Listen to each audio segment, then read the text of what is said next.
Entonces, vamos a continuar ahorita con la herencia. Normalmente nosotros hemos relacionado la herencia con obtener algo de alguien, ¿sí? Pero para ello entonces vamos a utilizar un ejemplo que en las diapositivas está, que es sobre un cajero automático. Una de las diapositivas ya lo extiende hasta el uso del banco como tal.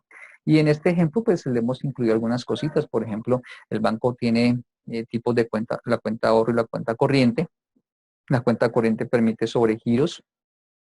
La cuenta de ahorro se puede crear o activar, o sea, uno puede abrir una cuenta de ahorros. En este caso el banco dice que para que pueda usted abrir o activar una cuenta de ahorros se necesita 100.000 pesos, ¿sí? Y además el banco le permite sobregiros hasta 500.000 pesos. Y además el banco, pues lógicamente le permite a usted hacer las transacciones tradicionales normales, que son las de consignar y retirar dinero. Recuerde que los bancos ofrecen servicios, productos, ¿no? Y esos productos son cuenta de ahorro, cuenta corrientes, CDTs, tarjetas de crédito, ¿sí? Eh, Varios productos que ofrece el banco para que usted lo tenga presente. Entonces, el banco le permite a cada usuario conocer sobre su saldo y el número de consignaciones y retiros de cada cuenta.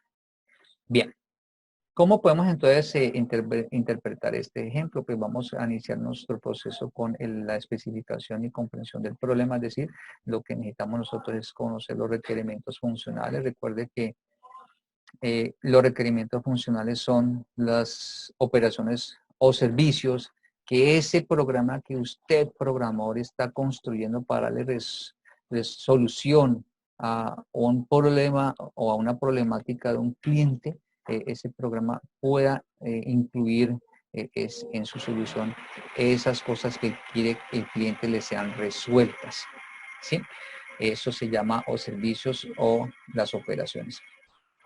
Desde el punto de vista de nuestro ML, de nuestras clases como tal, pues nuestras clases tienen un nombre, tienen unas características y tienen un comportamiento, ¿sí? Y este comportamiento como tal es allí donde se debe colocar esas acciones que va a realizar las clases como tal. Es decir, en nuestro comportamiento colocamos los métodos, y los métodos, lo que hemos visto son los métodos constructores, los métodos de consulta, los métodos de modificación, pero también van métodos de acciones que se incluyen dentro de esa zona del comportamiento de la clase. Y entonces esas acciones son las que van a dar respuesta a lo que el cliente quiere que el programa haga al final. Viendo nosotros el enunciado, pues podemos observar que el cliente quiere que el usuario final del banco pues pueda consignar y retirar, ¿sí? Dinero de las cuentas como tal. Esto le permitiría también conocer el saldo, el número de consignaciones y número de retiros que haya hecho en forma general en sus cuentas. Visto de otra manera, entonces lo que podemos decir es que en nuestro ejemplo tendríamos los requerimientos funcionales que son consignar, retirar y mostrar información de la cuenta de ahorros y lo propio para la cuenta corriente. Entonces recuerde, consignar, retirar y mostrar es lo que el programa cuando se ejecute le aparecerá, por ejemplo, en el menú consignar, retirar o mostrar información de la cuenta, por ejemplo, ¿sí? Pero usted sabe que para poder consignar necesitamos el soporte de código construido, es decir, necesitamos unos datos, necesitamos los atributos, necesitamos los métodos que manejen los atributos, necesitamos los métodos que hagan operaciones y demás. Entonces, no olvide que los requerimientos funcionales nos indica qué es lo que al final la construcción de nuestro código la hacemos para dar respuesta puntualmente a algo que quiere el cliente. En este ejemplo, consignar, retirar y mostrar para cada una de las cuentas. Bien, entonces vamos a nuestras clases, ¿sí? Nuevamente aparece la clásica figurita del croquis, por decirlo así, de lo que visualmente uno puede interpretar que es como un caballo, es decir, hablamos en forma general de caballos. Es decir, las clases habla uno siempre en forma general. Bien, ¿cómo podemos entonces nosotros entender el enunciado, pues ahora hicimos ya los requerimientos, vamos a pasar ahora a conocer cuáles serían esos datos que necesitamos para poder dar respuesta a esa necesidad del cliente. Entonces, para ello nosotros entramos a la fase número 2, que es el mundo del problema, en el cual lo que hacemos es ubicarnos dentro del contexto del problema para poder obtener toda la información necesaria. La información puede surgir dentro del mismo conversatorio entre el cliente y el programador, ¿sí? De la información que físicamente entregue el cliente, lo que escrito le manifieste, por ejemplo, ¿sí? Pero también es bueno que el programador consulte al cliente algunos datos extras, ¿sí? Por ejemplo, con respecto a retiro y consignaciones, bueno, ¿cuánto es el máximo monto que puedo retirar? ¿Cuánto es el máximo monto por día que puedo retirar dentro de un banco, dentro de un cajero, cosas así? Son políticas propias de los bancos, ¿sí? En ese orden de ideas, pues es importante tenerlo presente porque eso debe incluir usted dentro del programa. En nuestro ejemplo, como no nos precisan esas políticas, pues podemos suponer que podemos retirar todo lo que queramos de nuestras cuentas sin problema alguno, ¿sí? Hay bancos que establecen como política un monto máximo diario para poder eh, hacer esos retiros, ¿sí? Entonces, eso básicamente lo hacen como medida de protección para el cliente. Pero en este ejemplo, pues no nos están indicando esas políticas, no nos están indicando, por ejemplo, cuánto nos van a, cuánto nos van a cobrar por retirar dinero. Hay bancos que cobran por retirar dinero, bien sea con uso de la tarjeta de débito o bien sea retirando directamente a través de un talonario propio dentro del banco, ¿sí? Esas también son políticas que se deben de tener en cuenta cuando uno dé respuesta a un problema en particular.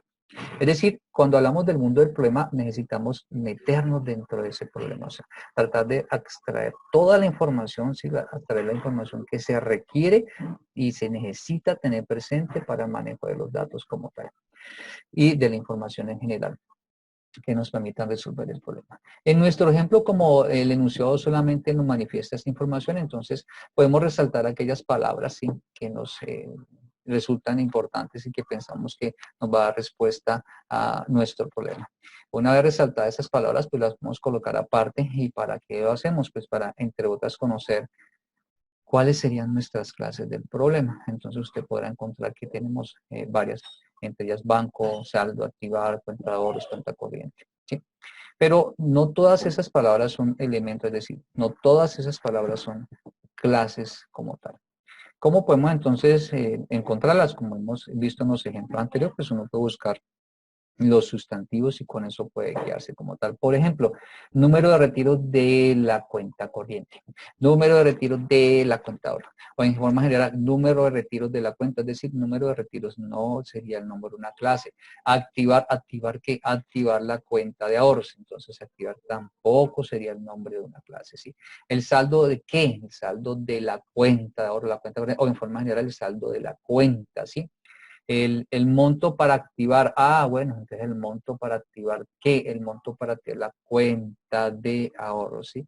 Pero pues una vez uno cumple con el monto de los 100.000 pesos, la cuenta se activa, o sea, pasa al estado activo, ¿sí? El monto de sobregiro, ¿el monto sobregiro de quién? De la cuenta corriente. Entonces usted se da cuenta que el monto a activar corresponde a la cuenta ahorro, y el monto sobregiro corresponde a la cuenta corriente, ¿sí? Pero también se da cuenta que en forma general el saldo es el saldo de su cuenta, ¿sí? De la que tiene en el banco, de su sueldo. El número de retiros y consignaciones, pues en forma general los referentes a lo que usted tiene en sus cuentas. Visto de esa manera, entonces usted puede inferir que tiene como clases a banco, a cuenta ahorros y a cuenta corriente. ¿Sí? Observarán la siguiente imagen cómo queda la representación en UML de nuestras clases, ¿sí? Pero también usted podrá apreciar que necesitamos descubrir las características como tal. Y aquí viene algo interesante y es correspondiente a la herencia. Normalmente hemos visto la herencia como aquello que me dan, ¿sí? Un ejemplo, el abuelo, el tío, el familiar le heredó a Pepito ciertas cosas físicas, una casa, unos CDTs, unas acciones, un dinero en el banco, ¿sí? Le heredó, por ejemplo, eso. ¿Eso qué significa? Que Pepe utiliza lo que tiene o tenía ese familiar, ¿sí? Eso implica que está utilizando todas esas cosas que él tiene.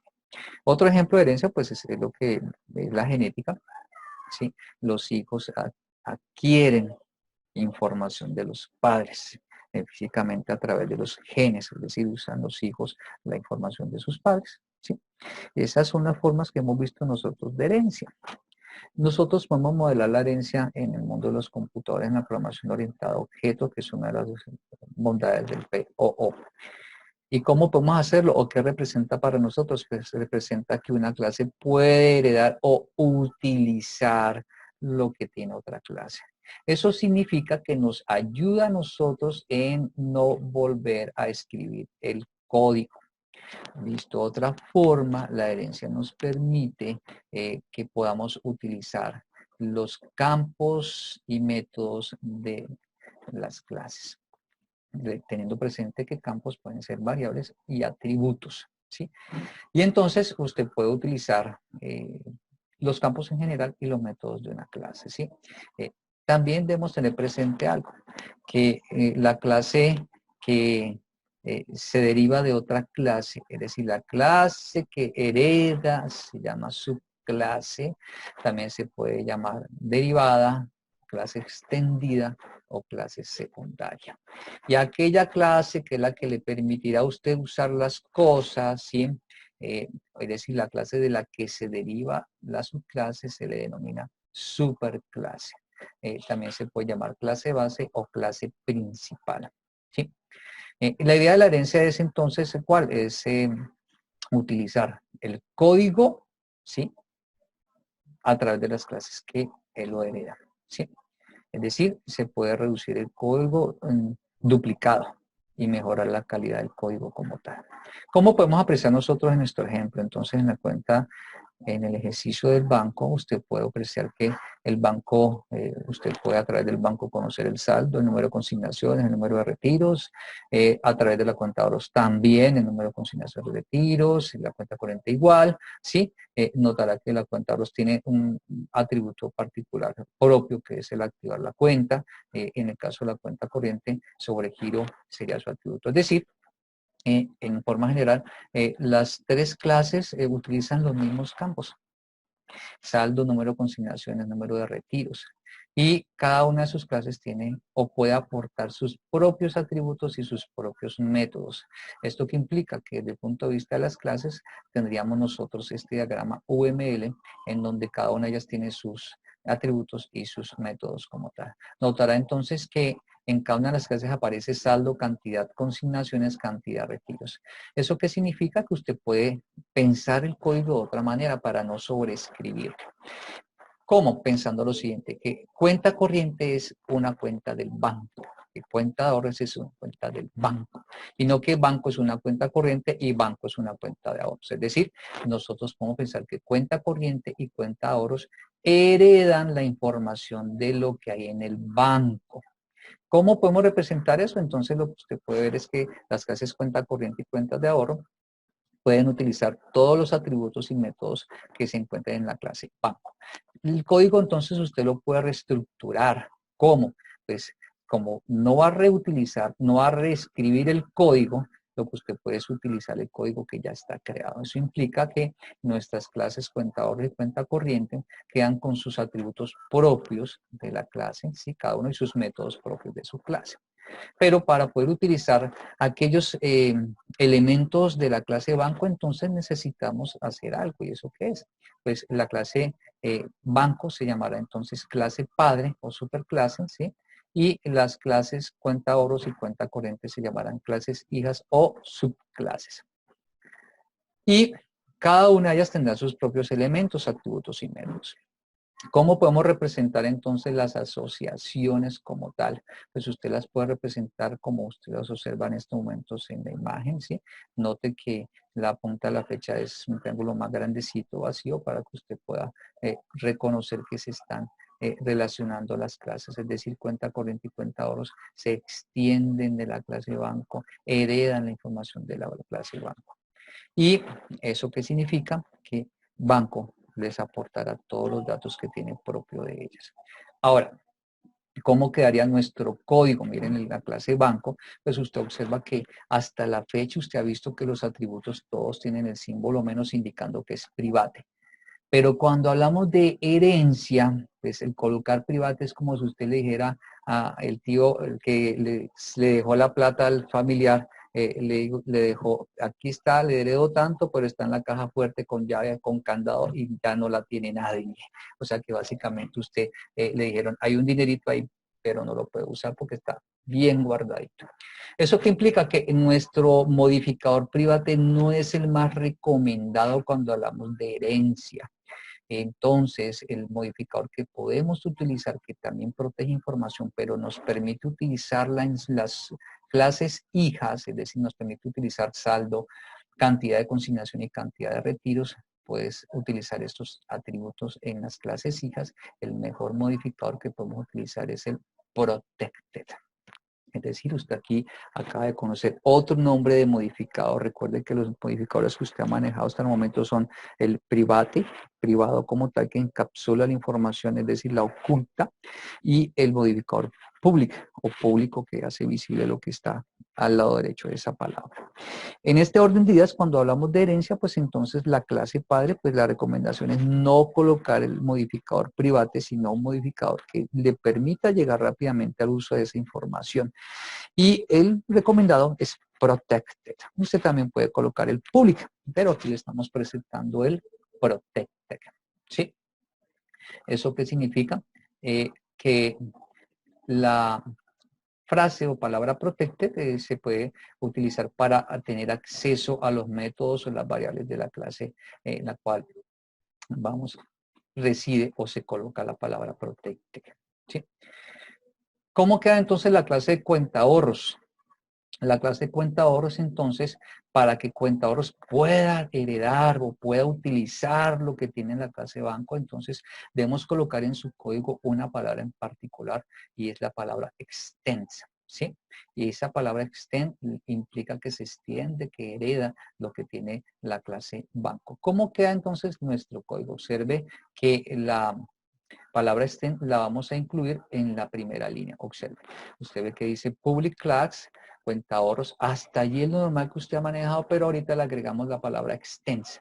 ¿Y cómo funciona? Entonces la clase cuenta ahorros hereda con extends o extiende, ¿sí? Los atributos y métodos de la clase banco, ¿sí?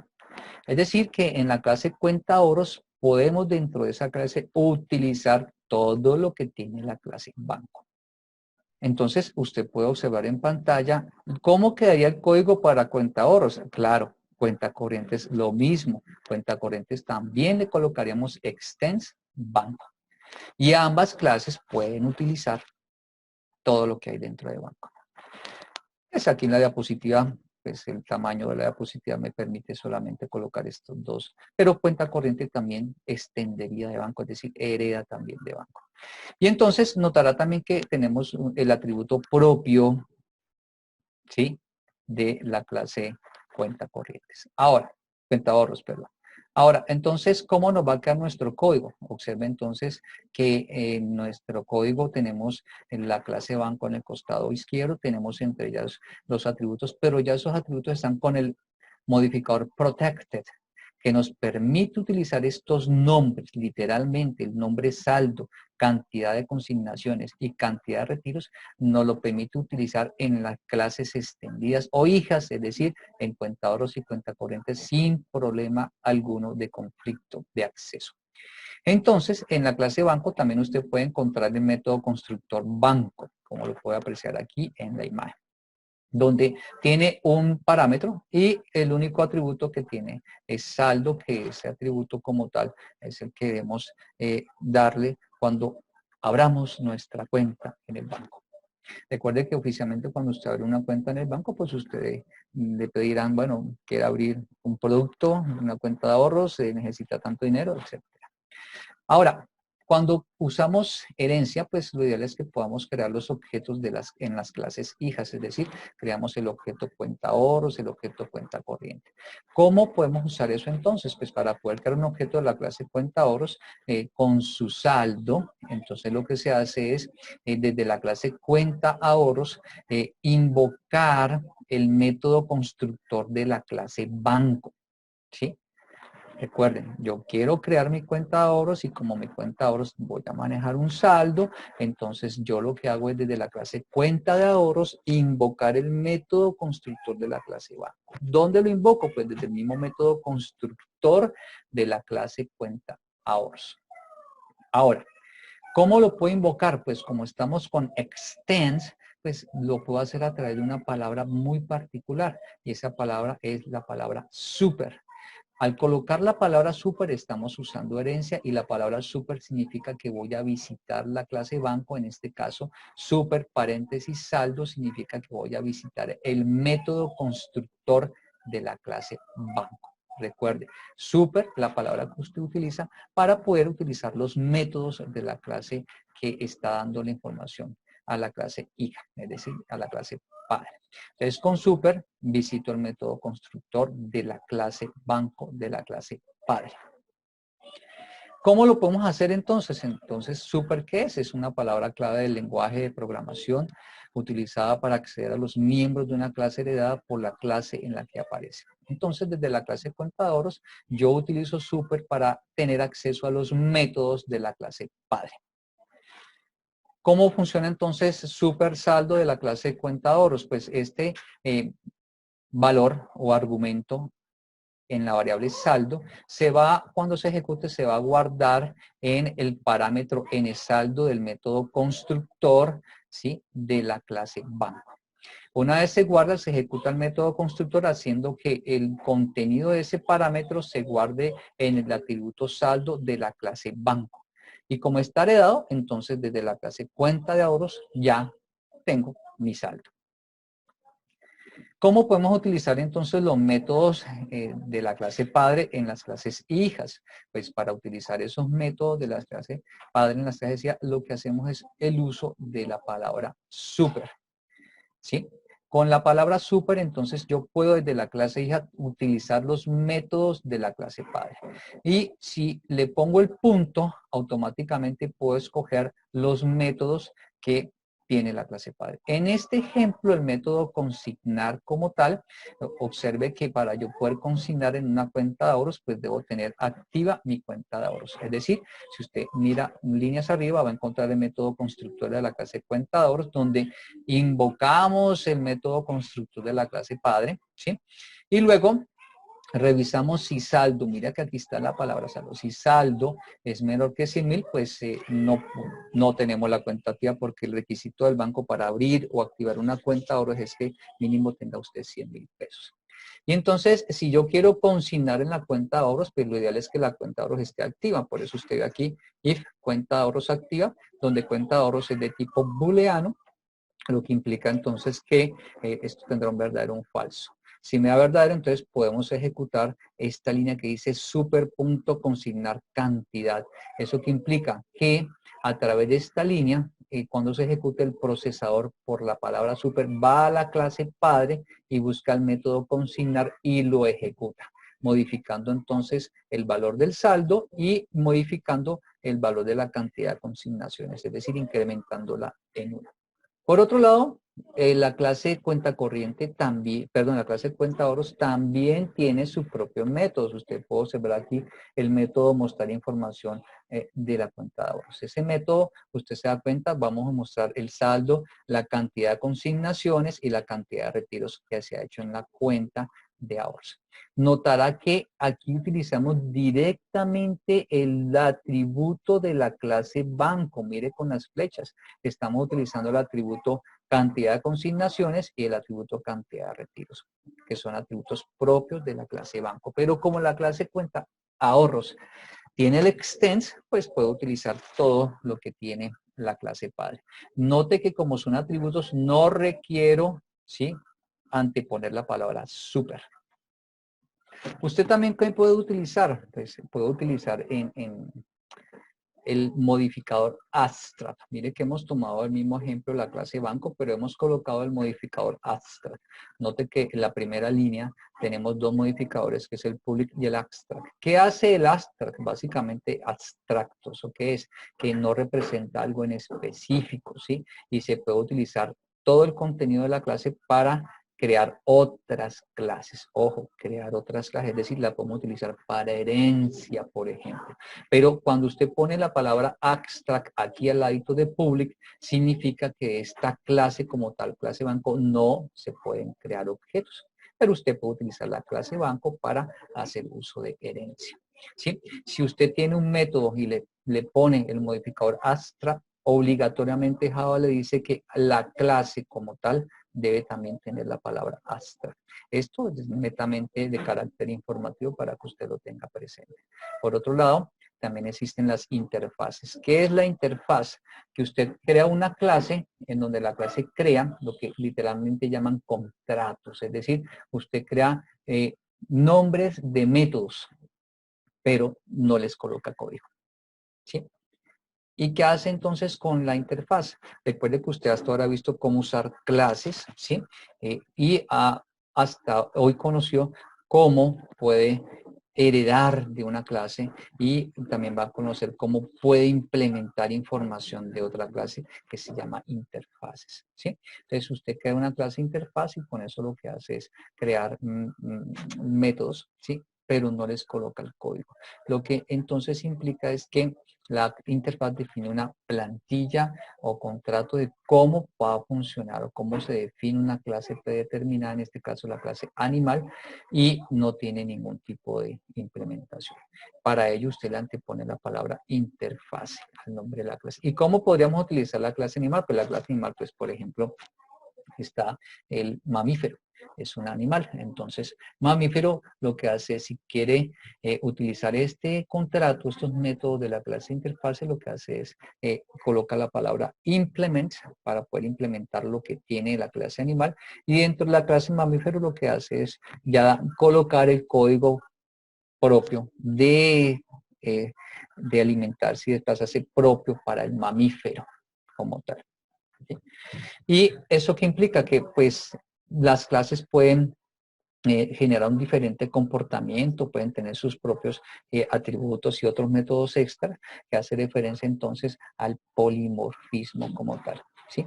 ¿Eso qué implica? Que yo puedo en mi clase mamífero colocar atributos y métodos propios de la clase sin afectar nuestra clase inicial donde está el contrato, que es la clase interfaz.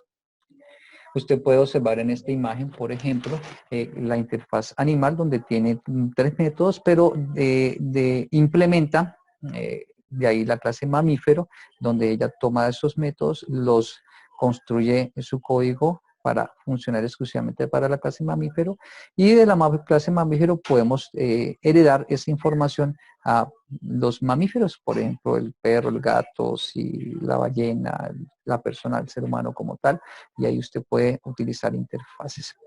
Es decir, usted puede hacer el uso del polimorfismo. Esta información entonces es para que usted conozca lo que es la herencia, lo que es el modificador abstract, el modificador protected, ¿sí? Conozca lo que es interfaces, y conozca también que existe lo que es la implementación y el polimorfismo. Sin embargo, como tal, pues son de carácter informativo, es decir, nuestros cursos vamos a trabajar con los temas que hemos enseñado de crear clases y objetos donde las clases usan otras clases como tal, como lo vamos manejado hasta el momento.